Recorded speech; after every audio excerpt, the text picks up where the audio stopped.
Assalamualaikum warahmatullahi wabarakatuh. Berjumpa kembali bersama saya Kak Isnan Rosid di channel Pojok Matematika, tempat kita ngaji bersama pelajaran matematika. Di video yang lalu kita telah belajar tentang konsep perbandingan. Maka di video ini kakak akan mengajak adik-adik semua untuk belajar konsep perbandingan senilai, yaitu materi di kelas 7 semester genap. Mari langsung saja. Untuk memahami konsep perbandingan senilai, diberikan sebuah contoh soal. Kita perhatikan, harga 2 buku tulis adalah Rp8.000. Berapakah harga 5 buku tulis yang sama? Nah, di sini diberikan sebuah soal, yaitu jika diketahui terdapat dua besaran, yaitu besaran banyaknya buku dan besaran harga buku. Jumlah buku kita misalkan A dan harga buku kita misalkan B. Yang pertama, jika jumlah buku 2, harganya Rp8.000. Yang kedua, jika harga atau jika jumlah bukunya 5, berapakah harganya? Nah, di sini terdapat hubungan di antara jumlah buku dan harga buku, yaitu harga buku atau B itu sama dengan jumlah buku atau A dikali K. Nah, K di sini apa? K pada kasus ini yaitu harga satuan buku atau harga satu buku. Harga satu bukunya itu berapa? Yaitu nilai K. Nah, nilai K ini bisa dicari dengan cara harga buku dibagi jumlah buku. Nah, di sini nilai K berarti 8.000 dibagi 2, yaitu 4.000. Nilai K ini atau harga satu buku yaitu Rp4.000. Nah, berarti jika terdapat 5 buku, harga yang harus dibayar berapa? Berarti 5 dikali 4.000 sama dengan Rp20.000. Nah, di sini kita cermati bahwa perbandingan senilai adalah perbandingan antara dua besaran yang apabila salah satu besaran nilainya semakin besar, maka besaran yang lain akan semakin besar pula. Dan sebaliknya, jika salah satu besaran nilainya semakin kecil, maka besaran yang lain juga akan semakin kecil. Mudah-mudahan bisa dipahami. Nah, di sini bisa dicari persamaan turunannya, yaitu nilai K atau ini harga persatuan buku pada kasus ini, yaitu nilai K itu B1 dibagi A1 sama dengan B2 dibagi A2, atau B2 per B1 sama dengan A2 per A1. Maksudnya nilai K itu B1 ini 8.000 dibagi 2, atau juga sama dengan 20.000 ini dibagi 5. Nah, berarti 8.000 dibagi 2 sama dengan 20.000 dibagi 5, atau B2 dibagi B1 sama dengan A2 dibagi A1. 20.000 dibagi 8.000 sama dengan 5 dibagi 2. Nah, mudah-mudahan bisa dipahami. Untuk contoh soal yang kedua, jarak kota Purwodadi dan Solo pada peta adalah 5 cm. Sedangkan jarak yang sebenarnya adalah 60 km. berapakah jarak sebenarnya antara kota Purwodadi dan Yogyakarta jika jarak pada peta 10 cm? Untuk menjawab soal ini, maka kita identifikasi dulu bahwa dua besaran di sini yaitu besaran jarak pada peta dan jarak yang sebenarnya atau jarak yang nyata.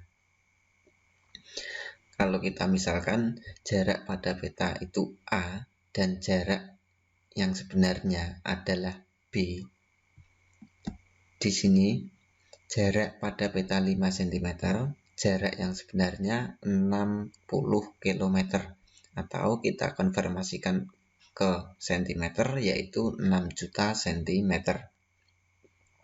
Nah, yang kedua, jika jarak pada peta itu 10 cm, berapakah jarak yang sebenarnya?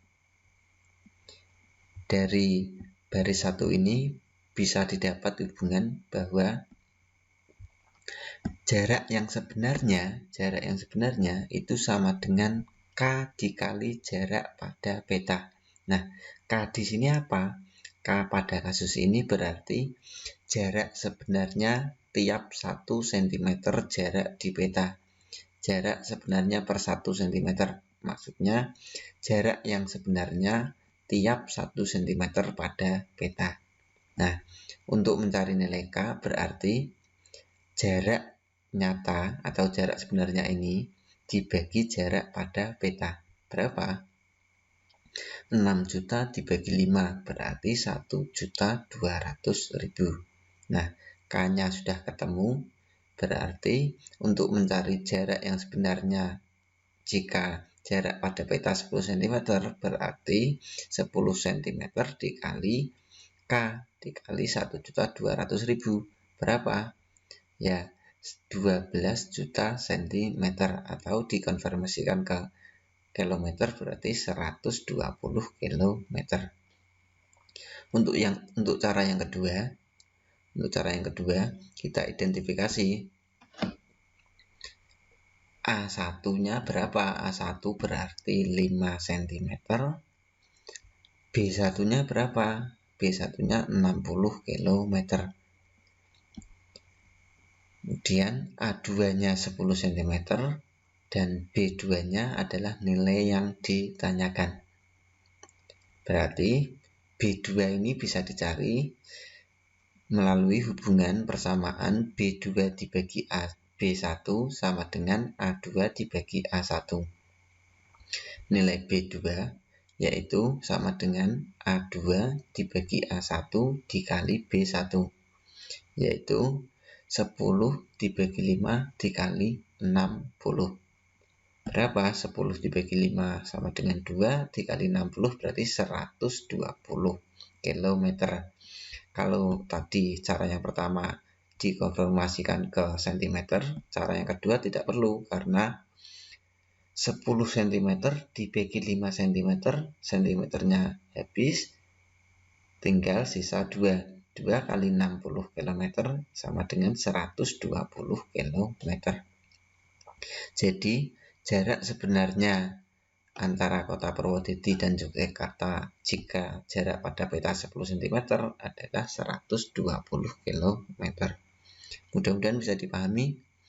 Untuk soal yang berikutnya, seorang penjahit memerlukan 50 meter kain untuk membuat 40 potong baju. Untuk membuat 16 potong baju dengan model yang sama, tentukan banyaknya kain yang dibutuhkan. Nah, di sini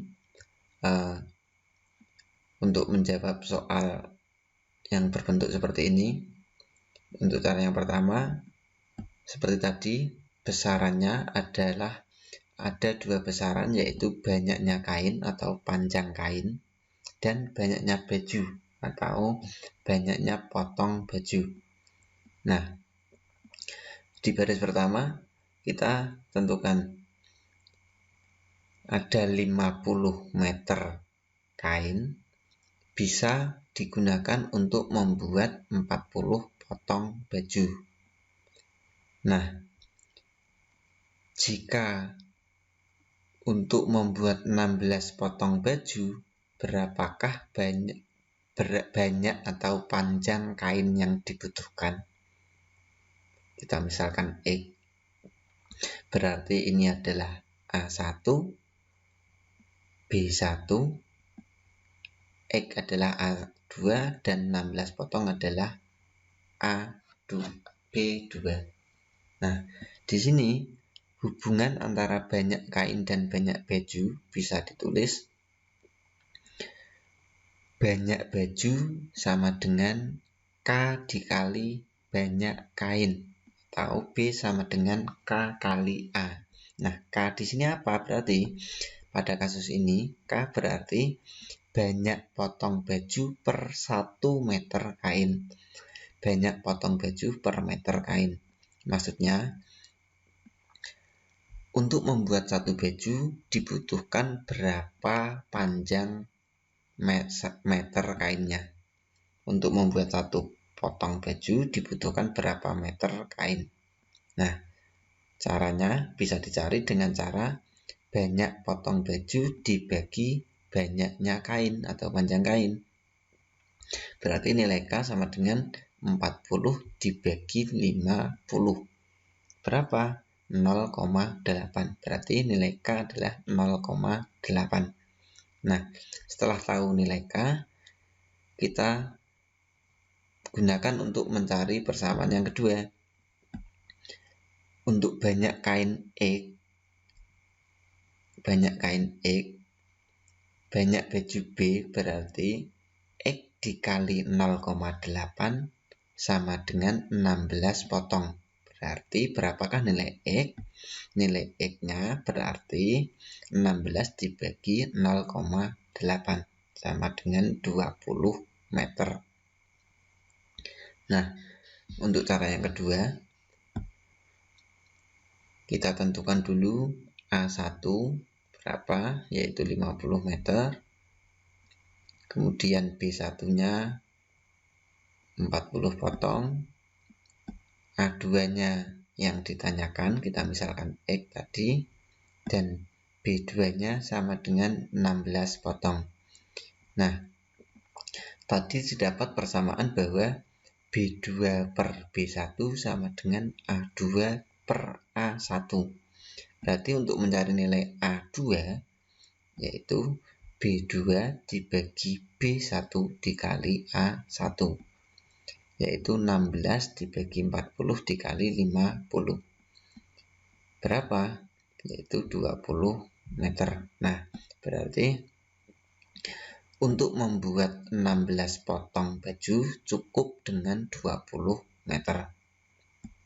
Di sini kalau contoh yang sebelumnya tadi semakin besar nilai besaran yang pertama, maka semakin besar juga besaran yang kedua. Kalau di sini semakin kecil besaran yang kedua, berarti besaran yang lain juga semakin kecil. Inilah konsep perbandingan senilai. Mudah-mudahan bisa dipahami. Untuk materi berikutnya yaitu perbandingan berbalik nilai. Saya cukupkan sampai di sini. Semoga bisa dipahami. Wassalamualaikum warahmatullahi wabarakatuh.